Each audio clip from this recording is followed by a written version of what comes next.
Bonjour, mon nom est Rodrigue Amiot, bienvenue sur la chaîne Rodam 3D. Aujourd'hui, dans le tutoriel, nous allons voir la section Project and Include en mode sketch. Donc ici, j'ai tracé une pièce avec une shape grandissante, là, comme ça, et j'ai tout simplement mis un plan, déplacé un plan de construction en plein milieu de la pièce comme ça pour vous démontrer les différences. Donc si on va en mode sketch sur ce plan-là, on tombe en mode sketch, on va dans la section Create, et dans la section Create, on a le Project and Include. On va voir toutes les sections. Commençons par le plus simple, le Project. Le Project, il y a un shortcut, c'est le P. Donc, si je suis ici et que je fais P, je tombe automatiquement dans mon mode Project.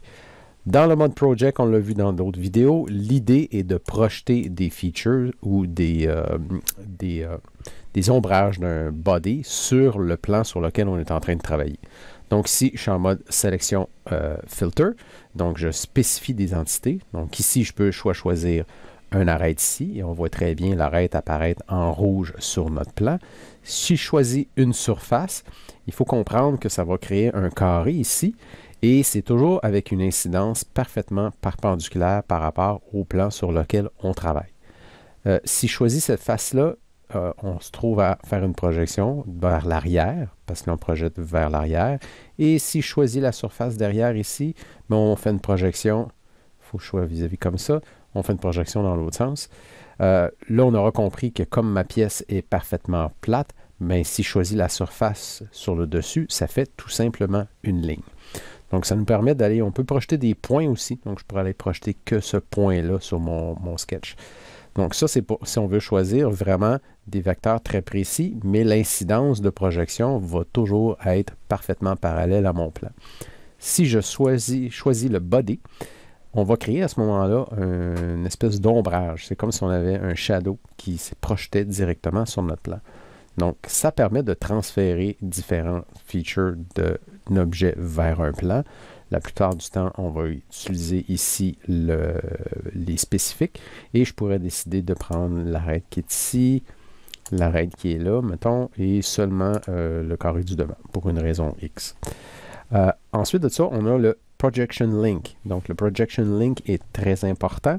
C'est à ce moment-ci qu'on définit si on veut que ce vecteur-là soit lié avec la pièce originale. Donc, si je fais Projection Link, on voit très bien que la ligne est mauve ici. Donc, ça veut dire qu'on est en mode Link. Donc, si je fais un OK ici, on attend une petite seconde, un petit délai. Donc, on voit que sur notre sketch ici, on est en mauve. Je vais faire Finish Sketch. Voilà. On voit très bien les lignes ici projetées sur notre plan. Si on remet notre plan visuel comme ça, on le voit très bien. Là, ce qui arrive, c'est que si je modifie la pièce originale ici, je m'en vais dans Edit et je vais venir modifier ma pièce originale. Je vais prendre le point qui est ici, je vais l'amener comme ça. Je fais Enter, je finis ma pièce et là, la shape de mon body original a changé et on voit très bien que la projection a suivi aussi. D'accord? Si on fait la même chose, on retourne, je vais faire undo encore une fois, et voilà. Si je fais ma projection et que je décoche le Projection Link et je décide de projeter la même chose, mettons l'arête ici, ça t'arrête là, et la face qui est là, et je fais Enter, on voit très bien ici sur notre sketch que les lignes sont en bleu, donc elles sont plus liées avec le body original, elles sont vraiment fixe dans ce sketch-là. Et là, si on modifie la pièce originale, je m'en vais en Edit ici. Je vais, oups, et voilà, je modifie la pièce originale, comme ça. Je fais Enter. On voit très bien que le vecteur, notre projection ici, n'a pas bougé parce qu'elle n'est plus liée. Ça, c'était pour ce qui est du Project Link. Très facile. Donc, on vient de voir qu'avec la projection, on peut projeter des vecteurs de l'objet qui est là sur notre plan ici. Donc, je peux projeter l'arête qui est là, la surface qui va me donner une ligne. Mais qu'est-ce qui arrive si je voudrais avoir la projection de l'endroit où mon plan arrive sur la pièce? Parce qu'en mode projection, on n'est pas capable de faire ça. Je retourne ici. Donc, juste pour la démonstration, je fais P. On voit très bien que même si je choisis en mode body, ben, j'ai l'ombrage complet de la pièce. Et en mode spécifique, ben, j'arrive pas à avoir l'intersection ici. Et c'est là où on va utiliser le intersect. Très logique. on va dans Create. Cette fois-ci, il n'y a pas de shortcut. C'est Intersect. Alors, c'est très, très simple à ce moment-là. À partir du moment où je fais Intersect, on a encore les deux mêmes features. Donc, je peux volontairement choisir cette face-là. Il va me faire un arête qui correspond à l'intersection avec le plan. Même chose ici. Donc, là, on voit ici qu'en choisissant la surface, je n'ai pas la largeur complète, mais seulement la largeur à l'endroit où j'ai l'intersection avec le plan. Même chose, je pourrais décider d'aller chercher ces vecteurs-là indépendamment, ou je peux choisir le mode body et à ce moment-là, on va me créer un rectangle qui représente la partie, comme si on faisait une analyse en section du body. On fait ça ici, Enter, et là, on a un rectangle qui représente exactement la section qui croise le plan sur lequel on est en train de faire notre sketch. Encore là, on a vu qu'on a la même chose. Si je retourne ici sur mon Intersect, on a encore le choix que ce plan-là, en fait, cette projection-là, soit liée ou pas avec la pièce originale. À vous de décider selon le design. Maintenant, Include Geometry. Donc, pour comprendre le Include Geometry, il faut d'abord avoir un objet de présent dans notre espace de design. Donc ici, j'ai un genre de shape que j'ai fait qui pourrait être la version solide d'une cage de protection pour une voiture, mettons, pour un side-by-side. OK? Donc, je ne l'ai pas fait en tubulaire parce que ça aurait été très compliqué. J'ai décidé de faire la shape de base. Et là, j'ai ma shape de base et je veux travailler à partir de ça. Ce que j'aurais de besoin, c'est d'avoir un sketch en 3D qui représente les vecteurs de cet objet-là. C'est à ça que ça sert le Include. Donc, comme ça va créer un sketch dans 3 dimensions, le plan qu'on choisit n'est pas tellement grave. Donc, on va en mode sketch, on choisit un plan quelconque, ce n'est pas tellement grave. Et là, on va aller dans Create, dans la section Include 3D Geometry. Donc, là, je peux choisir soit des arêtes, ici. Donc, si je choisis une arête, il l'inclut. OK? Et c'est automatiquement une projection. Donc là, ici, je n'ai pas le choix que ce soit une projection liée ou non liée. C'est vraiment absolument une projection. Je peux choisir l'arête. Par contre, l'avantage, c'est qu'en choisissant la face au complet, les 4 côtés vont être représentés. Je pourrais décider de choisir seulement qu'un point ici. Mon but ici, c'est de créer tous les vecteurs de cet objet-là. Donc, je vais tout simplement choisir toutes les faces, comme ça. Celle-ci, celle-ci, là et là. Et là, tout est choisi, et voilà. Donc, toutes mes faces sont choisies. Donc, il a créé toutes les arêtes de cet objet en 3D-là. Si je fais Finish Sketch, pardon, et que j'enlève le body ici, ben, dans ce sketch-là, à ce moment-là, j'ai oublié la face en dessous pour pouvoir faire... je vais revenir ici. On va retourner sur notre sketch en mode Edit. Et voilà. On va refaire un Include Geometry et on va rajouter le dessous. Et voilà. Comme ça. J'enlève le body. Et là, on voit qu'on a une cage avec absolument tous les vecteurs de notre objet qu'on a créé en 3D. Et à partir de là, je peux faire une fonction de pipe. Donc, si je m'en vais dans la fonction pipe, je peux décider de faire ma cage comme ça. Donc, je choisirais l'extérieur en haut comme ça. Et voilà, de même, je ferai le tour. De même, comme ça et comme ça. Là, c'est fermé notre affaire. On ferait Enter. Il faudrait retourner déjà mettre en visuel notre sketch. On retourne sur la même fonction. On va rajouter la traverse qui est là. Enter. On retourne toujours sur le pipe. On pourrait faire la base à ce moment-là. Comme ça. De même. Donc, vous comprenez le principe. C'est que là, j'ai pu partir d'un objet en 3D pour créer tout le wireframe en espace 3D. Et là, j'ai tout simplement à aller dans ma fonction pipe et recréer toutes les sections en mode pipe ici, comme ça. Enter. Et voilà. Enfin, vous comprenez le principe. Maintenant, Project to Surface. Donc, dans le Project to Surface, c'est un petit peu plus complexe. Donc ici, j'ai un objet avec 2 surfaces en angle, ici. J'ai créé un plan de construction un petit peu plus haut, au-dessus de ma pièce, sur lequel j'ai fait une espèce de zigzag. Ici, j'ai volontairement fait dépasser mon zigzag pour vous montrer comment ça va réagir. Et finalement, j'ai une autre petite ligne ici, vous allez voir à quoi ça peut servir. Donc, le Project to Surface, il faut comprendre une chose, c'est que ça ici, le sketch avec lequel j'ai fait mon zigzag, c'est ce sketch-ci. Je ne peux pas utiliser ce sketch-là pour projeter des éléments du sketch sur la surface. Donc, ce qui arrive, c'est que je ne peux pas projeter des éléments du sketch dans lequel je suis actif pour pouvoir faire le Project to Surface. Je ne sais pas si je suis clair. Il faut créer un autre sketch pour pouvoir faire une projection à partir d'un sketch sur une surface.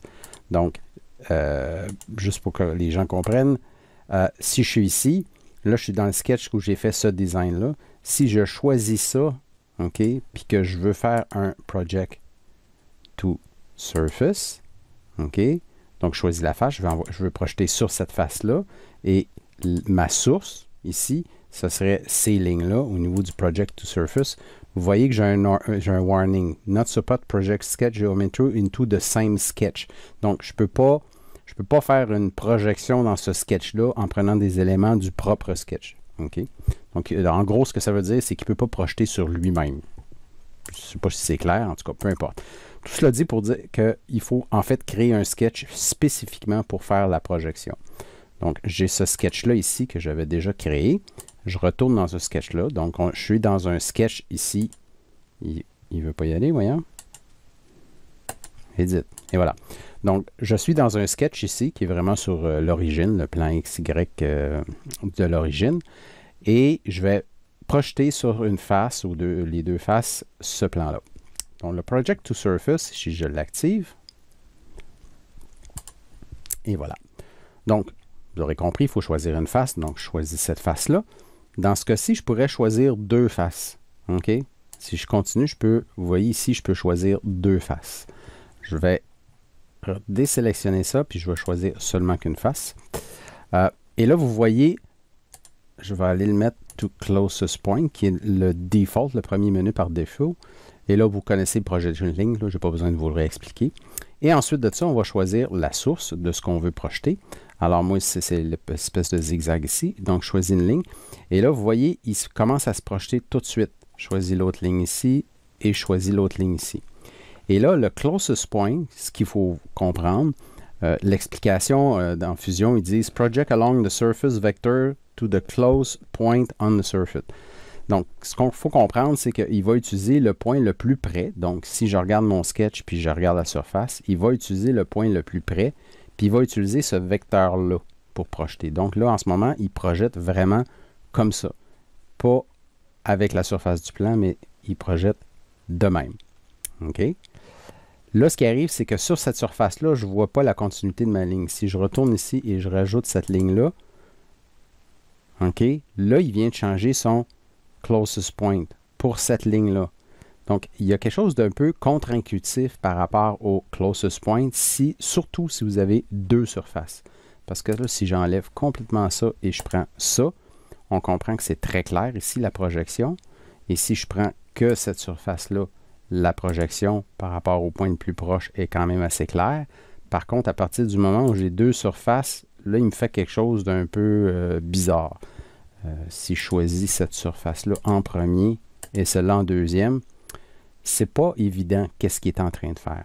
C'est pour ça qu'en général, on va forcer une projection en prenant un vecteur précis.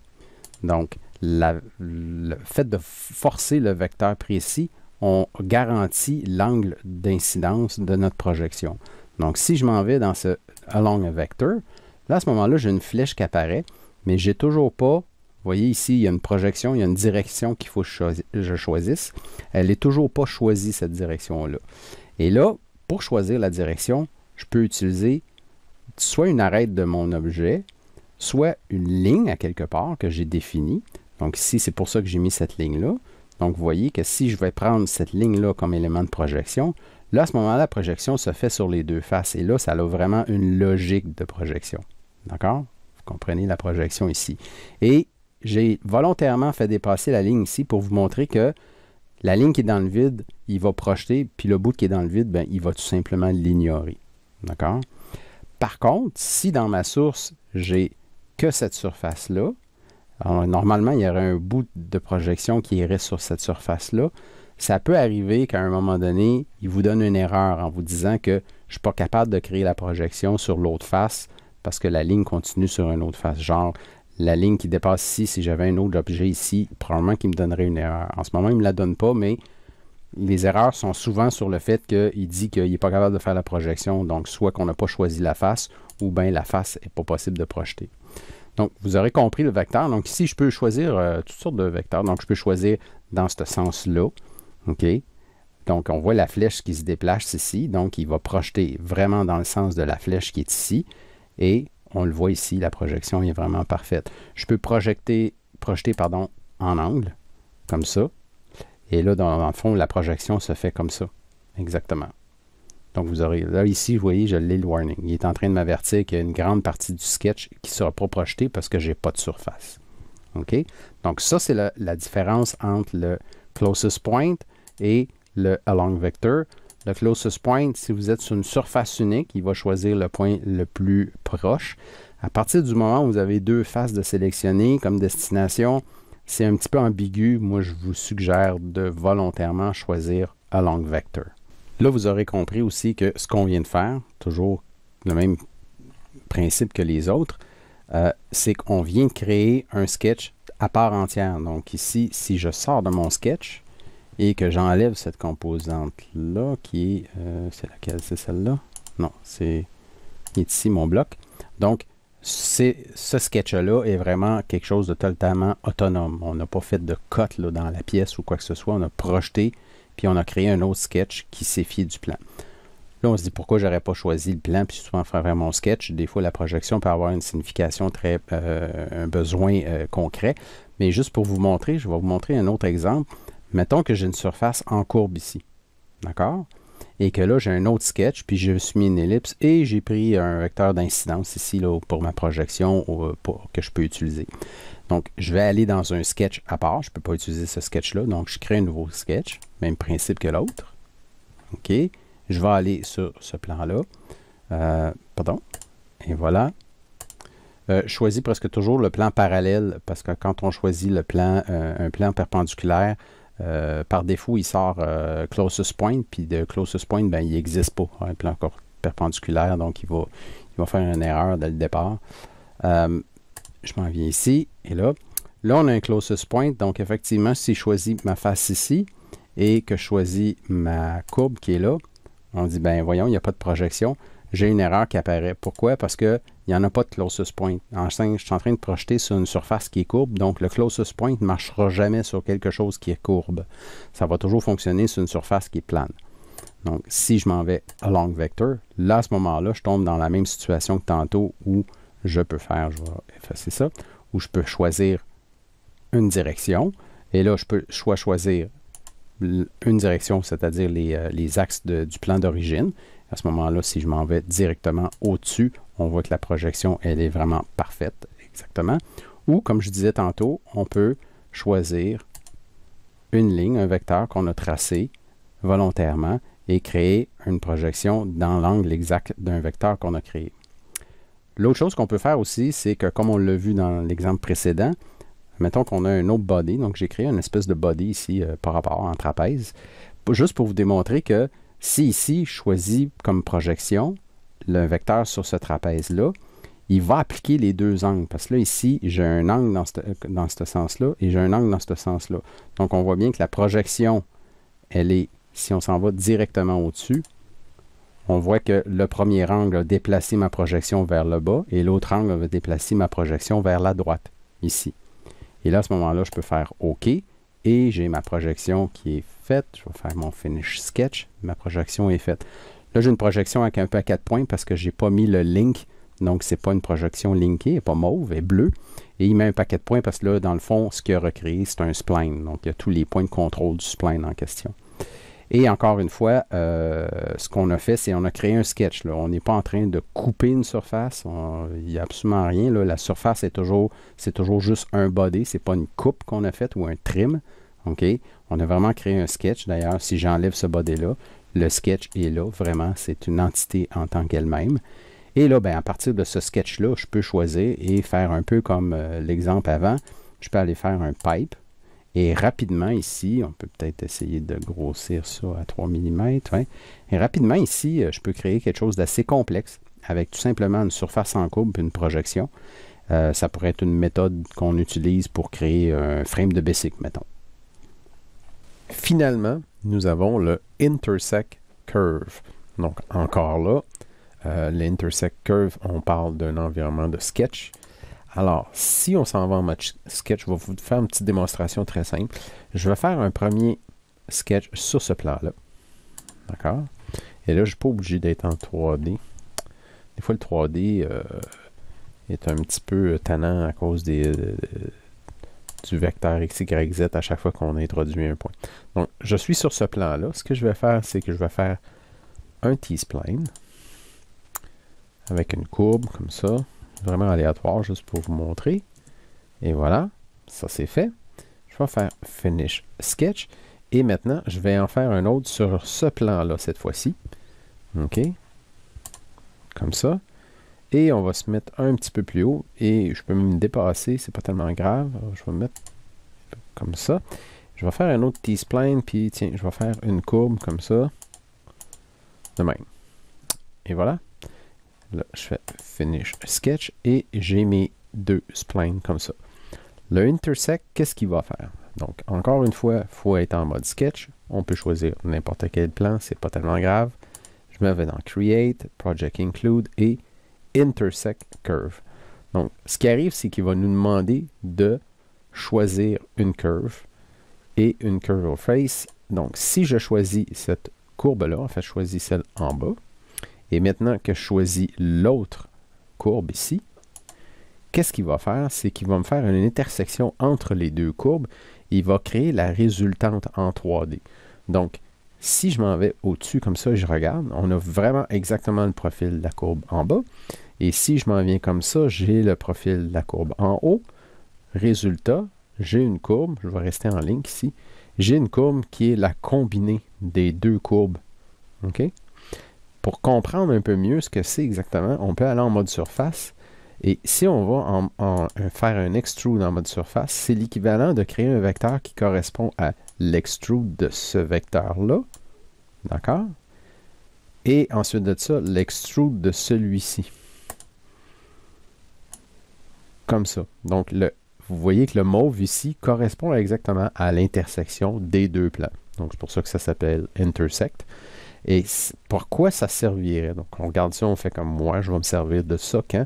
Ben, j'ai un exemple très concret pour vous. Si on fait Undo ici, je vais enlever tous ces sketchs-là. Et voilà. Supposons que je veux faire une courbe de feature d'une voiture. Je reviens ici, je vais revenir sur mon main, et voilà. Donc, ici, j'ai une voiture. Donc, je suis allé chercher un dessin de voiture de dessus et de côté. D'accord? J'ai enligné mon dessin, mon canevas ici avec le devant de la voiture et j'ai repris le même dessin sur l'autre plan et j'ai pris la version de vue de dessus de la voiture et j'ai l'enligné ici. Qu'est-ce qu'on peut faire à partir de ce moment-là? Alors, regardez bien, si on retourne dans l'environnement solide, puis que je m'en vais en sketch et que je vais faire, je vais dire sketch sur ce plan-là, on va se mettre parfaitement au-dessus. Et là, vous voyez que sur ce plan-là, j'ai créé une ligne ici qui correspond à la ligne de la voiture. D'accord? Si on regarde au-dessus, qui correspond à peu près à la ligne qui part de la lumière ici en bas et qui se rend derrière la voiture, donc la ligne qui est ici. OK? Je l'ai créé sur ce plan-là. D'accord? Je fais Finish Sketch. Et si je m'en viens de l'autre côté et que je fais un sketch ici, ici, j'ai fait sensiblement la même chose.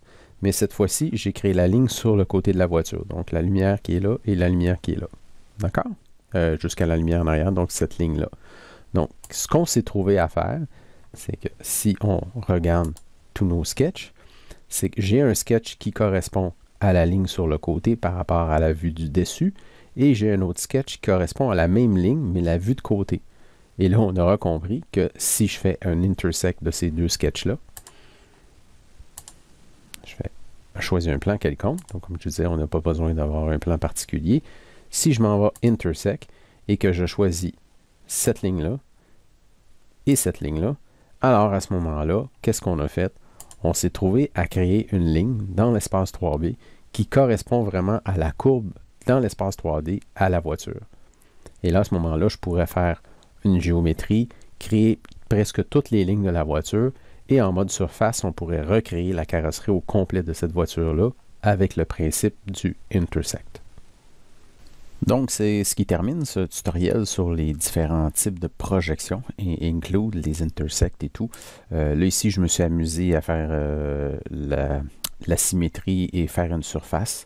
Donc, vous aurez compris là, que tranquillement, pas vite, avec ce type de projection-là, et en travaillant en 3D avec le sketching en 3D, on peut commencer à vraiment designer des choses très complexes comme une carrosserie de voiture où là on utiliserait la fonction surface pour pouvoir rallier tous ces vecteurs-là et en faire des surfaces et ensuite de ça se rendre jusqu'au solide où on a ajouté une épaisseur. Là c'est sûr que c'est vraiment juste un sommaire, là, il manquerait énormément de lignes pour découper la fenêtre et tout le reste. En tout cas, on n'embarquera pas là-dedans, ça prendrait des heures et des heures. Mais ça vous donne une idée des possibilités, des projections et à quoi ça sert, et surtout le intersect include, projection to surface, en tout cas. L'idée, c'est, comme je dis tout le temps, amusez-vous, essayez différentes choses, même si vous n'êtes pas en train de designer quelque chose, habituez-vous à l'outil en essayant des trucs. Faites-vous un cube, un sketch à distance, essayez des projections en angle, pas en angle, avec une incidence forcée. Le but est de le manipuler, l'outil, régulièrement, même si vous n'avez pas un but précis, ça va vous permettre de familiariser avec. Fait que sur ça, je vous laisse et au prochain tutoriel.